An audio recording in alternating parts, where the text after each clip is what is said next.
a gente juntou as forças.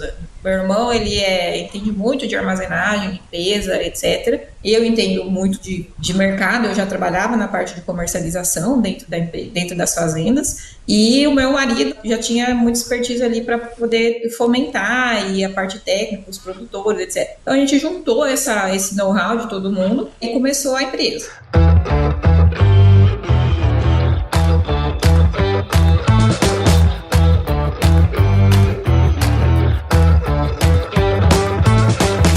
E aí, pessoa, tudo beleza? Estamos começando mais um episódio aqui do AgroResenha e nesta semana estou aqui com Carla Borges, que esteve com a gente no episódio número 77, em março de 2009, quer dizer, mais de 5 anos atrás ela esteve aqui e ela continua sendo produtora rural, mas recentemente está à frente da NG Trade, uma empresa que realiza exportação direta de grãos especiais em container. Olha só que legal. Carla, muito obrigado por estar aqui de novo com a gente depois de 5 anos e seja super bem-vinda ao AgroResenha Podcast. Eu que agradeço o convite, a oportunidade de conversar um pouco aí sobre a agricultura e essa cadeia da exportação. Pois é, cara, muito interessante. Olha, muita coisa mudou, hein, em 5 anos, né? Mudou mesmo. Legal, legal. E você aí que tá ouvindo já sabe, aqui no AgroResenha, a porteira não tem tramela para quem busca se informar sobre assuntos ligados ao agronegócio. Então não sai daí, porque esse bate-papo aqui tá muito legal. Firma o golpe que nós já estamos de volta.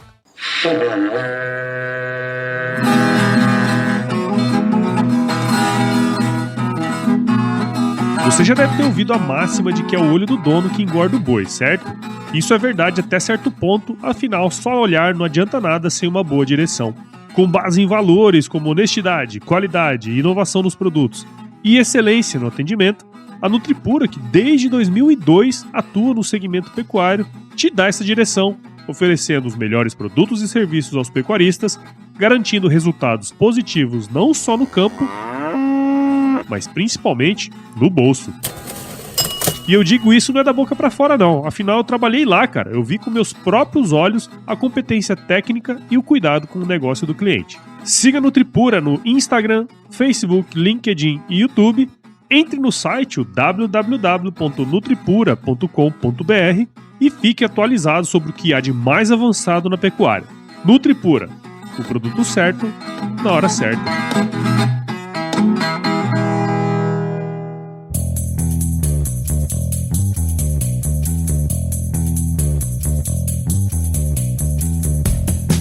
Muito bem, estamos aqui de volta com Carla Borges. E Carla, eu sei que você contou um pouco da sua história lá em 2019, mas pra gente começar essa resenha de novo aqui, conta pra gente o que mudou então, desde daquele dia que nós gravamos.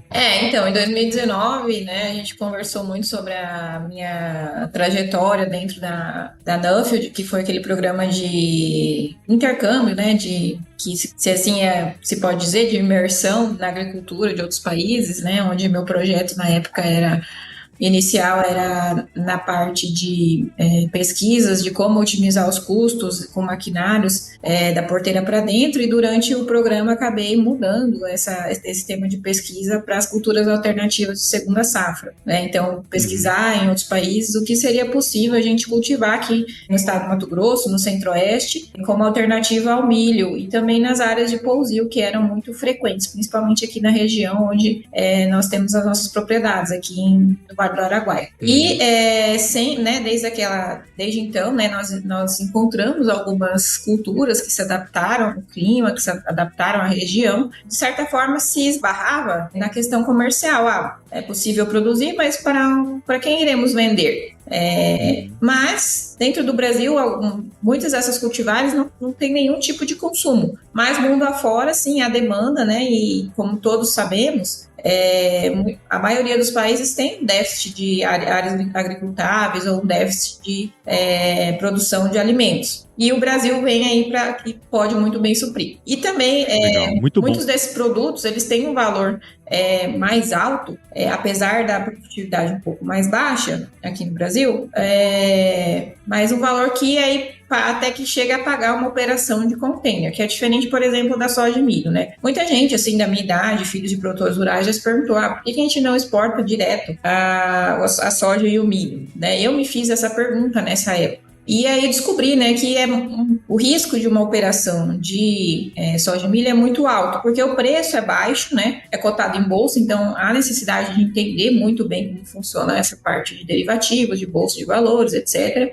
Há muito papel envolvido, né, então foge um pouco também da real oferta e demanda. E também é uma operação que a gente chama de operação de bulk, que você compra a soja e joga granel dentro do... Compra soja, compra milho, né? E joga granel dentro do navio para enviar para a China ou para diversos outros destinos. E isso é uma operação extremamente cara e arriscada, né? Então, para um produtor rural ou para uma empresa menor, é muito difícil você se expor a um tipo de risco, né? De um navio tão grande e também criar toda essa logística. Mas na operação do container, ela fica um pouco mais simplificada. Ela ainda é muito difícil, porque nós temos portos extremamente lotados, abarrotados, não se há investimento suficiente na expansão da capacidade de recebimento e expedição dos portos brasileiros, mas ela ainda não é uma coisa assim tão difícil de se fazer como uma operação no navio inteiro, obviamente, né? Se fosse a gente testou várias culturas de segunda safra, né, em alternativa ao milho. E eu tive recentemente aí na região de vocês, em Canarana especificamente, né, e acho que uma das culturas que mais cresceram aí na região depois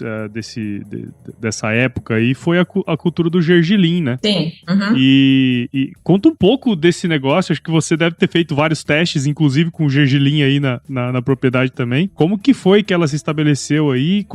O que mais contribuiu para esse aquecimento dessa cultura aí na região? Olha, o gergelim está aqui no Vale do Araguaia há mais de 20 anos, mas ele era cultivado em pequena escala, começou assim nos assentamentos ou bem pequenas propriedades para o parâmetro do Mato Grosso, né, 100 hectares, 50 hectares, para atender o mercado interno, né? Então, para colocar ali aquele gergelim do pãozinho da padaria, um pouco de óleo, né? Então, para a pequena indústria que existe aqui no Brasil. Mas, com o advento da exportação dos feijões, principalmente, começou primeiro com o feijão calpi, a exportação do feijão calpi, depois do feijão preto, começou a notar-se também demanda por gergelim no mercado externo. E se notou, né, os players aí dessa área de feijão, de exportação de feijões, começaram a fazer essas exportações lá em 2015, mais ou menos, de feijão e né, começaram a pegar o jeito. Dali em diante, se notou que esses mesmos compradores de feijões,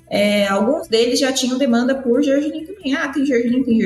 E aí, né, o gergelim já existia aqui, foi uma questão assim de começar aos produtores expandir e, de fato, encontrar um comércio maior para isso, né? E isso se deu somente com a abertura da exportação do gergelim, né? Então, e que veio puxada por essa demanda do feijão, né? Combinada com o feijão. Então, alguns ali, querendo ou não, assim, quem compra um tipo de feijão, compra gergelim também, ou compra outro tipo de produtos de cultura alternativa. Então, começou dessa maneira, e aí a demanda se viu, né, que a demanda de gergelim no mundo, ela é bem grande. Foi aí que aconteceu esse boom do gergelim aqui no estado do Mato Grosso. E do ponto de vista técnico, assim, o que você percebe que favoreceu o crescimento, assim, da cultura? Porque daí, tava plantando em pequena escala e tal, porque uma coisa é você plantar em pequena escala, e depois você alargar essa escala, eu imagino que deve ter sido um pouco mais complexo. Como é que foi isso aí? Foi muito no erro e no acerto.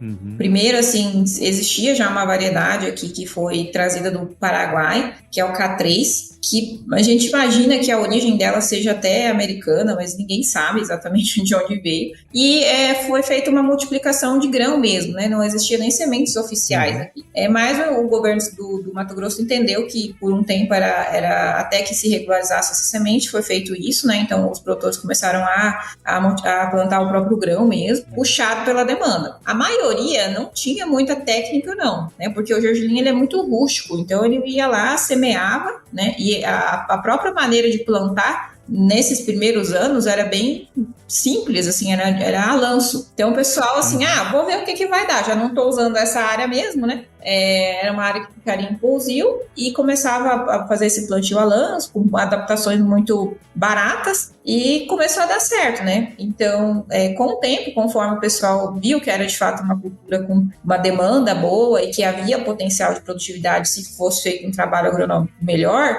aí, claro, entraram várias empresas, institutos, as próprias empresas compradoras colocaram seus agrônomos ali para aprimorar os métodos de produção, né? O que é melhor? Plantar linha, plantar lanço, X quilos de semente, fungicidas e etc, etc. Então, todo o manejo tem sido melhorado e aprendido, tem sido uma curva de aprendizagem ano a ano, né? E a gente tem notado isso com o aumento das produtividades ano a ano também. Legal. Eu fui na Dinetec também no início do ano, aí deu pra perceber muito assim que já existem mais pesquisas, né? Cultivares um pouco diferentes, talvez um pouco mais adaptadas. Então a pesquisa, na verdade, se a gente fosse parar pra pensar, né, Carla? Sim. O ideal teria sido você ter feito a pesquisa antes, mas Mato Grosso é muito assim, né? A gente vai fazendo as coisas e o trem vai acontecendo e depois a gente puxa a pesquisa, né?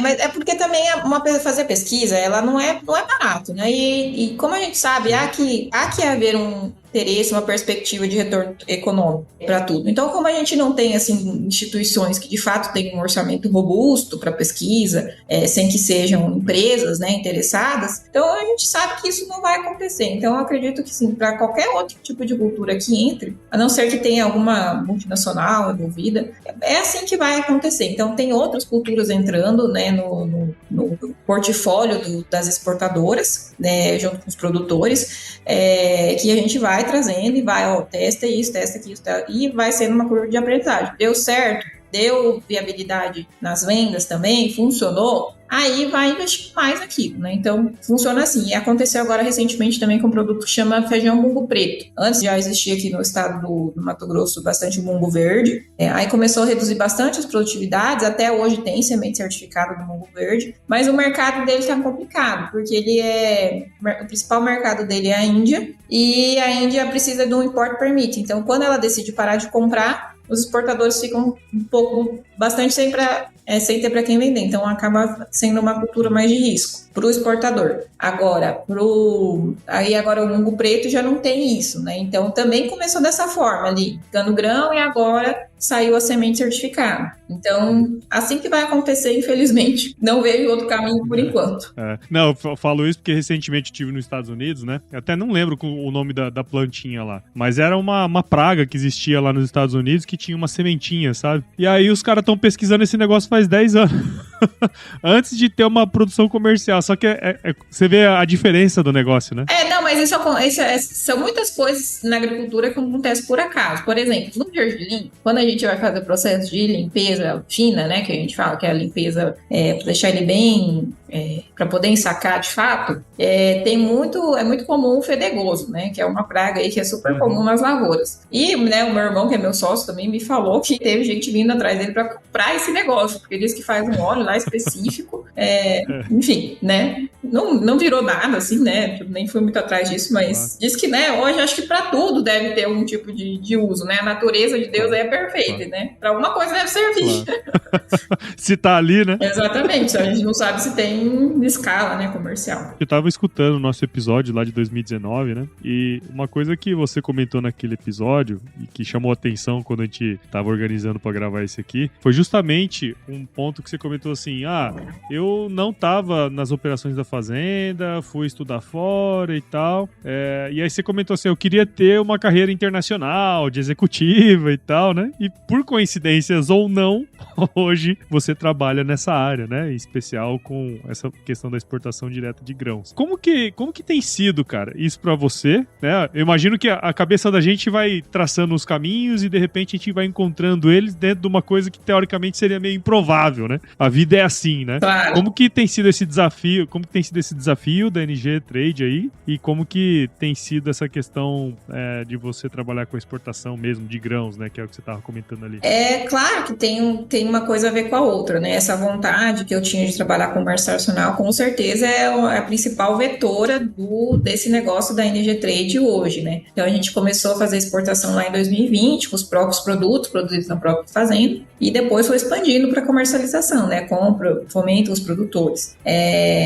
casou, que não, no meu caso, nesse tempo eu me casei justamente em 2019, e meu marido, ele é da área comercial, né, então a gente juntou as forças, né?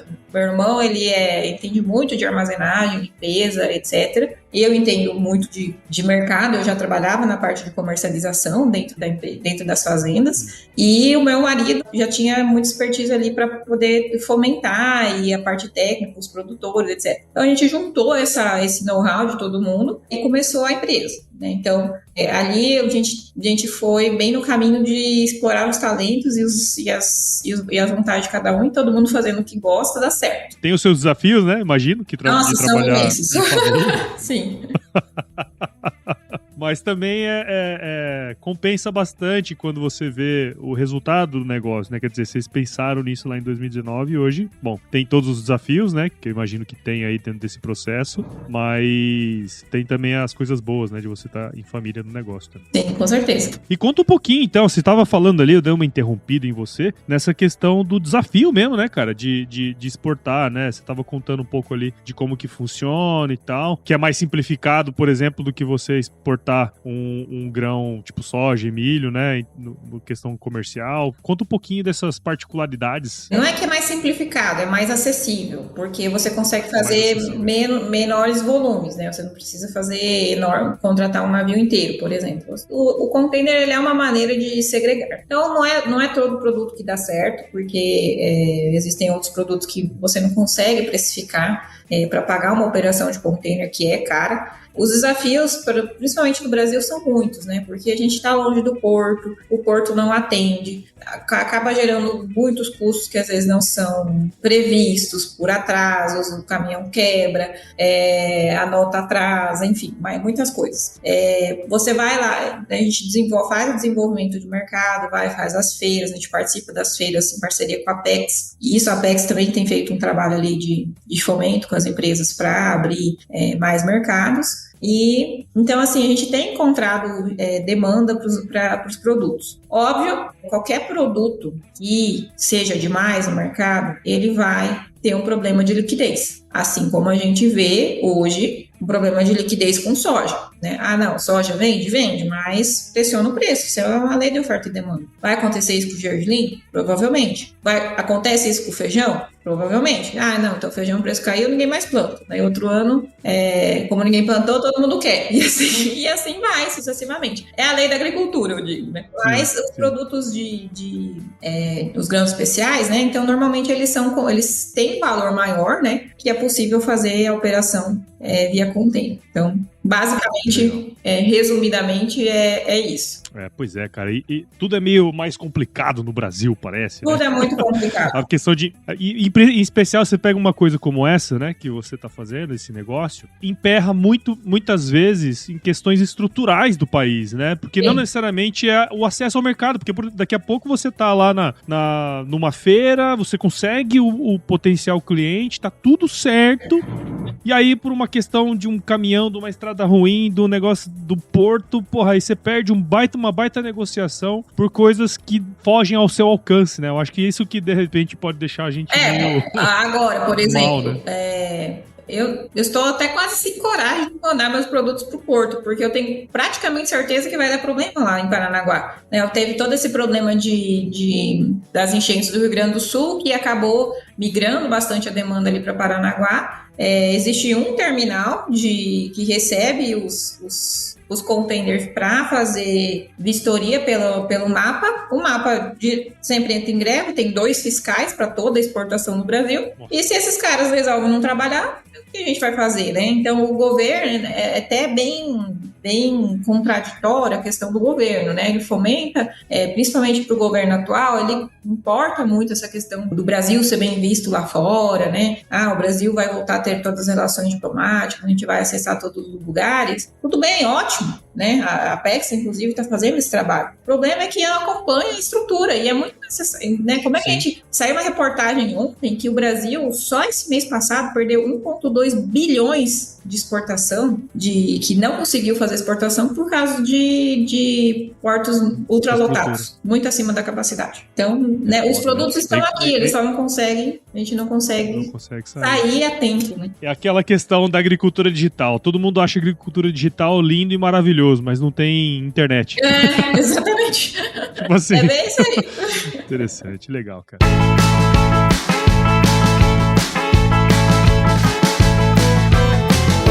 Então, outra coisa aqui, pra gente começar essa outra parte aqui, na época que você veio, a gente estava comentando antes, você contou um pouco da sua experiência da Nuffield, né? Com esse projeto seu, que você foi mudando ali no meio do processo, indo mais para estudar a diversificação de culturas, né? E, na época, você estava para entregar o seu relatório final, você ainda não tinha feito ainda o relatório final, eu lembro de ter perguntado isso pra você. Conta um pouco dos resultados disso aí e como que, por exemplo, você estudou, eu imagino que você deve ter estudado várias culturas ali, né? O que tem mais potencial, que você está enxergando, além do gergelim, que pode ser... Você falou alguns aí, mas conta um pouco do resultado da pesquisa, né? Como isso influenciou no seu negócio e o que tem de potencial aí. Nossa, já faz muito tempo que eu escrevi esse relatório, mas na época eu falei muito sobre o gergelim e sobre o potencial do gergelim, né? Então, para a gente ter uma noção de como isso se desenvolveu de fato, né? Em 2019, se produziu no Brasil 30 mil toneladas de gergelim. Este ano passado, o Brasil já produziu na casa aí de uns 150 mil toneladas. E esse ano, provavelmente, acima de 200. Então, tem crescido bastante. Para o ano que vem, o pessoal já tem estado aí bem empolgado. Agora, na minha opinião, já é um momento mais de cautela. Por quê? Porque a gente tem uma certa restrição de mercados, né? Então, hoje, os principais mercados do gergelim,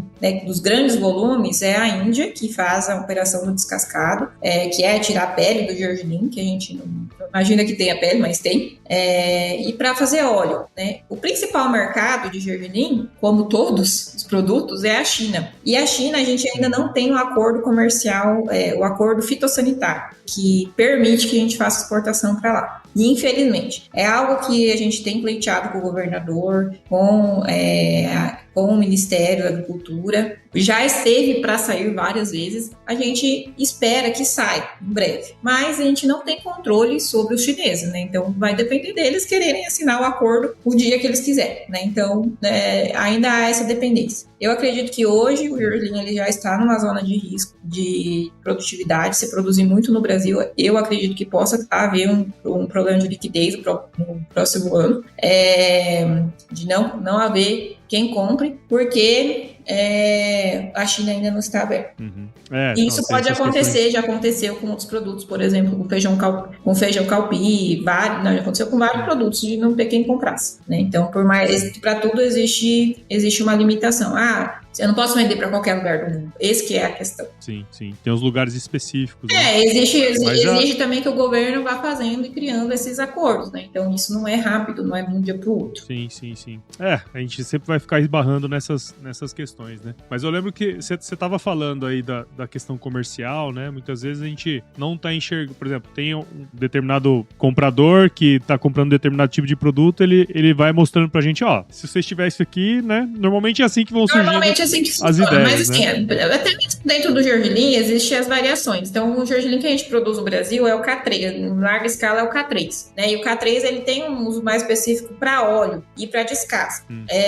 Mas existe uma grande indústria que é de tahine, que é aquela pasta de gergelim. Só que ela normalmente demanda o gergelim doce, que a gente tem bem pouca quantidade, que a gente tem hoje a variedade do Anaí, e algumas outras que daí agora isso, né, com o tempo vão surgindo aí algumas empresas estrangeiras trazendo novas variedades para cá, mas isso não é de um dia para o outro também que a gente consegue trazer para fazer o fomento, para de fato ter numa escala maior. Então, existem as variações dentro dos próprios produtos também. Claro. Eu lembro que eu tava fazendo uma reunião no IMEA há muitos anos atrás, mais ou menos naquela época, 17 e tal, e aí veio alguém da Índia, né? E a gente foi fazer a apresentação pra ele, falamos do Mato Grosso, soja, milho, algodão, pecuária de corte, e aí em algum momento da apresentação, assim, a gente falou alguma coisa sobre feijão. Sabe? Aí ele, tipo, você percebia que tava legal e tal, mas... A reação foi super positiva. A reação foi super positiva. Aí ele falou assim, viu, vocês plantam lentilha? Sim. Não, a gente não planta não. Eu falei assim, o que vocês plantar, a gente compra. Sabe assim? É. E aí a gente vai mostrando o que nós temos e esquece de escutar o que eles querem, né? Sim, exatamente. Então, assim, a Índia, ela é um baita mercado. Hoje é a maior... Eu até estava lendo ontem, não sabia que ela já passou a ser a maior população do mundo, né? Acho que isso aconteceu no último ano. Passou a China. Foi, é recente, super recente. Passou a China.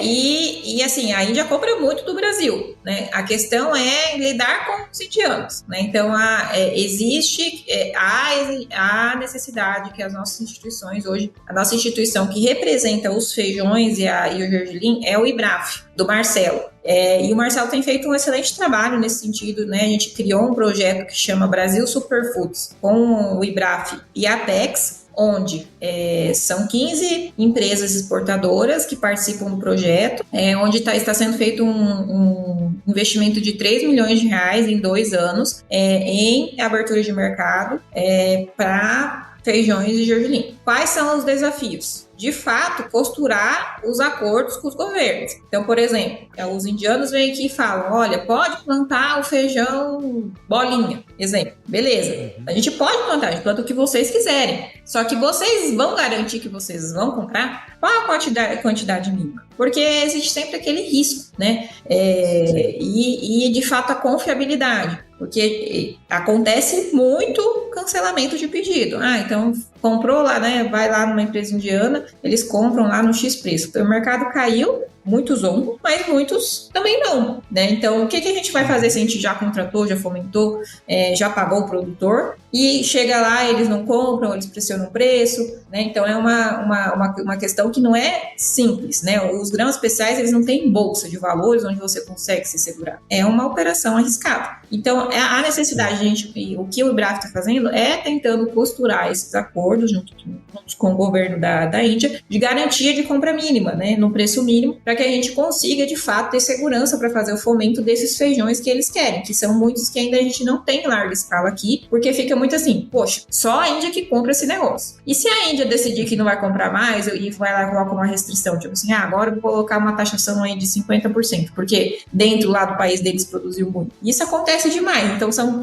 relações políticas que podem atrapalhar. Então, às vezes a gente fica aqui num modelo mais cauteloso, poderia estar trazendo novos produtos para o produtor, de fato, alguns a gente já traz, mas com cautela, porque é uma zona de risco trabalhar nesse ramo. Ô Carla, tô pensando aqui, você tá comentando essas coisas. Assim, eu acho legal quando a gente abre mercados pro nosso produto agrícola, enfim, qualquer coisa nesse sentido. Mas você chegou já a pensar ou tem alguma coisa ventilada no meio desse processo de como a gente de repente poderia industrializar esse negócio internamente? Porque assim, né, a gente hoje depende muito do mercado externo para comprar e todas essas questões regulatórias e de políticas e tudo mais, mas não teria espaço, de repente, pra gente transformar esse negócio em alimento, e aí acho que o alimento é uma coisa diferente também, é outro mercado, mas não existiria esse espaço, assim,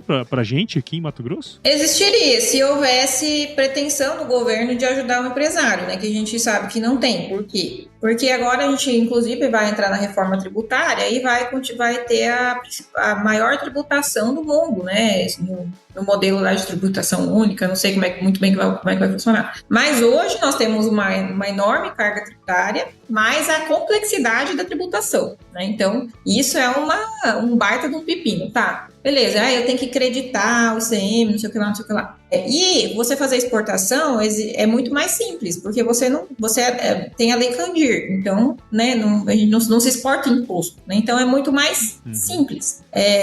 Quando a gente olha, por exemplo, a gente vende para a Índia fazer gergelim descascado. Por que a gente não descasca aqui? Olha, vão surgir algumas empresas de descasque, mas não sei se a gente vai conseguir ser competitivo. Eu acredito que talvez seja difícil. Por quê? Primeiro, porque é um processo que usa água, né? E aí a gente já esbarra no IBAMA, né? Porque o IBAMA acha problema em tudo. No estado do Mato Grosso, o SEMA, outro pepino, né? Eu construí a minha unidade de armazém aqui, o SEMA falou que eu tinha que relatar o meu resíduo, que é o meu resíduo, ele é 100% orgânico, né? Qual que é a problemática que eles usam em relação a isso? Se fosse um resíduo de químico, alguma coisa, mas o meu resíduo é palha, né? De palha do jardim. Né? Então, é muita burocracia, é muita coisa que atrapalha o empresário, que desanima. Principalmente desanima o empresário, porque é muita chatice. Então, para nós, para o exportador, vale muito mais, assim, não vale mais. Lógico que a gente gostaria de agregar valor, lógico que a gente fica eu entendi. chupando dele. É menos BO, né? É menos BO, né? O SEMA e pro IBAMA nunca vai sair do meu pé. E para a Receita Federal tirar toda a minha margem de lucro, né, e na tributação, então, melhor ficar do jeito que tá, né? Sim. É o que se questionar, se exporta tudo, ninguém industrializa, mas ninguém para pensar na tributação e na questão da dificuldade de você conseguir uma licença, de você ser fiscalizado, até para você conseguir uma fiscalização. Eu quero conseguir o meu alvará. É para o pessoal vir fiscalizar, falar que sim, falar que não, isso não vem, né? Então, se exportar já é desafiador, fazer uma indústria, então, eu pedi para ter problema o resto da vida. Sim. Eu lembro uma questão que aconteceu, até não é muito, muito distante, né? É aquela questão do bombom lá, do sonho de valsa. Você lembra dessa aí, não? Que o sonho de valsa era aquele jeitinho que você puxava assim e ele abria, né? Uhum. Quer dizer... Sim. E aí eles mudaram a embalagem para aqueles de abrir rasgando, porque quando era caracterizado como bombom, era uma tributação. Quando ele era caracterizado como outro negócio que não era um bombom, era uma tributação menor. Exatamente. Quer dizer, é mais ou menos você tira todo... assim, olha, é um desgaste enorme essa questão tributária, né? Então, e aí agora, vai mudar, vai simplificar, mas tudo bem, vão colocar lá 40% de imposto, quem que vai industrializar? Não vai. Pois é, verdade. 40% é muito acima da margem de lucro, né? Sim, você tá louco. 40% você tá trabalhando cada 4 horas de trabalho, cada 10 horas de trabalho, 4 horas você tá demonstrando. Por exemplo, eu vou vender daqui para uma indústria que está em São Paulo, que ganhou um incentivo, por exemplo. Só o ICMS. Aí, só de ICMS também, já fica toda a margem lá que você teria. Mas acredita. Aí o fluxo do caixa. Qual que é o custo do dinheiro no Brasil? Né? O custo do dinheiro do Brasil é 10% ao ano, 12% ao ano. Você vai ficar com um crédito de ICMS lá parado X meses. O Brasil não tem essa abundância de dinheiro para suportar isso, né? É isso que os nossos governantes não entendem. Eles querem lá meter tributação, arrecadação, arrecada, funcionalismo público. O funcionalismo público não funciona, a gente já sabe, né? Exemplo ali do mapa, né?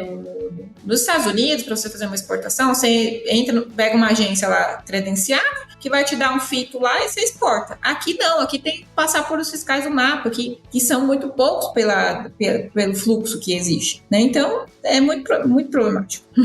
E aí, impede que empresários consigam, de fato, fazer a diferença aí, né? Enquanto o empresário for visto como o malvadão, não vai investir muito mais do que, né, industrialização e sofisticação, porque não tem como, não vai retornar, não retorna. Mas vamos lá, Carla, e o futuro? O que vocês estão pensando aí dentro dessa perspectiva, né? Eu sei que tá um momento complicado aí da agricultura, um problema complicado de política também, mas o que vocês estão pensando pro futuro? Olha, a gente continua, né, como a gente tem essas duas vertentes, tanto na agricultura como no comércio, nós temos também uma sementeira, a gente tem buscado, né, essas culturas, continua nesse mesmo ramo, né, de buscar as culturas alternativas e vai testando e vai vendo novos produtos para a gente também trazer essa informação para os produtores, né, olha, não vamos por aqui, vamos fazer isso aqui, não, mas não conheço, pois mas, né, tem esse pró e esse contra. Então, a gente sempre recomenda, assim, para o produtor rural,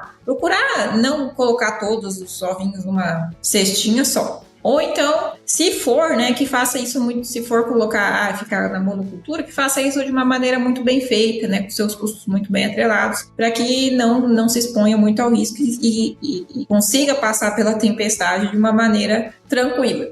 Nosso papel é trazer as alternativas, mas as alternativas também não são a resposta, né, e a solução para todos os problemas dos agricultores do Brasil, né? A agricultura, ela tem a mesma dinâmica para todo e qualquer produto. E não é só agricultura, é tudo no mercado. Que é demais, não é bom, e também de menos, né, fica bom por um tempo e dali a pouco não é. Então, sempre estar atento a esses movimentos aí na agricultura, que é o nosso papel também, de trazer as informações, de falar, isso é possível, isso não é, para que também todo mundo tenha rentabilidade no seu negócio. Legal. Muito bom, Carla. Obrigado aí, viu, por você ter destinado um tempinho aí do seu dia aí pra conversar com a gente aqui no Agro Resenha. Espero que quem tenha escutado aí tenha entendido um pouco, né, dos desafios que é fazer isso. Às vezes a gente se questiona muito, né, do lado de cá, mas acaba que não entende muito bem com profundidade a complexidade que é fazer um negócio como esse, né? Então,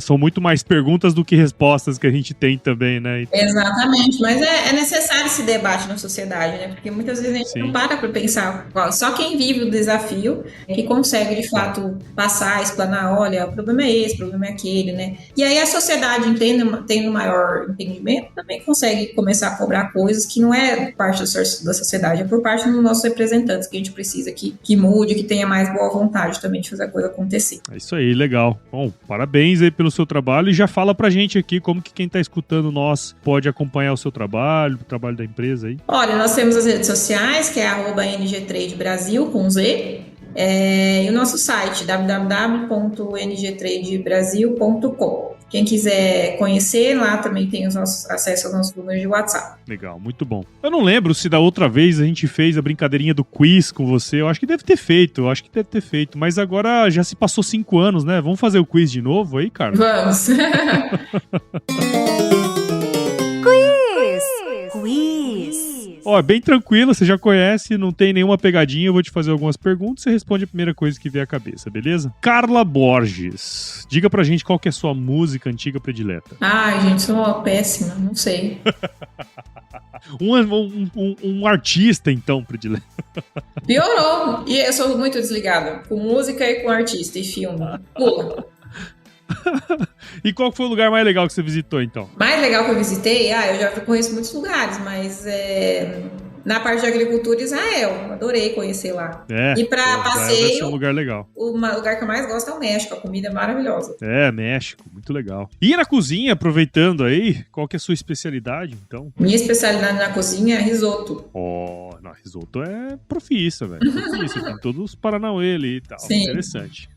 E, Carla, conta pra gente aí, indica um livro que de alguma maneira impactou sua vida e que você pode compartilhar aí com a gente. Metanoia. É um livro aí sobre espiritualidade, ele é fantástico, quem tiver a oportunidade. É do Roberto Tranjan, né? Não, ele é daquele pastor lá de Brasília. Como é que é o nome dele?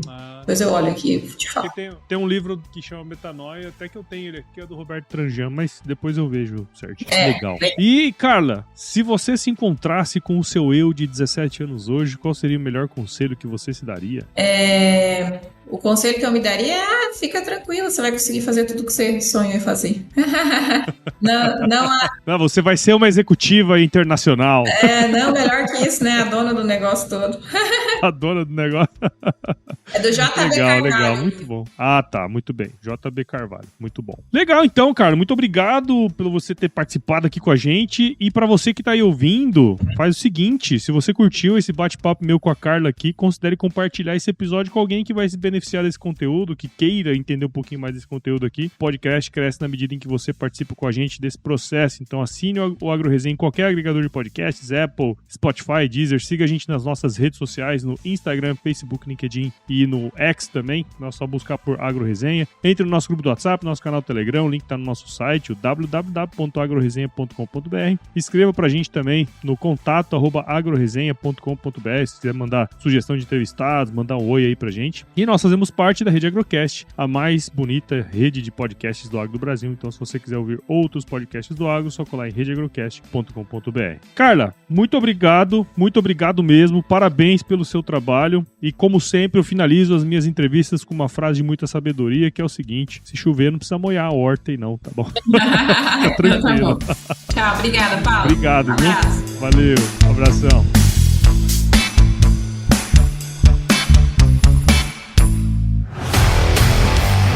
E aí, você gostou desse podcast? Se gostou, considere compartilhar esse episódio com alguma pessoa que irá se beneficiar desse conteúdo e nos ajude a alcançar ainda mais pessoas. O roteiro e apresentação desse episódio foi do Paulo Ozaki, a produção do Agro Resenha e a edição do Senhor A.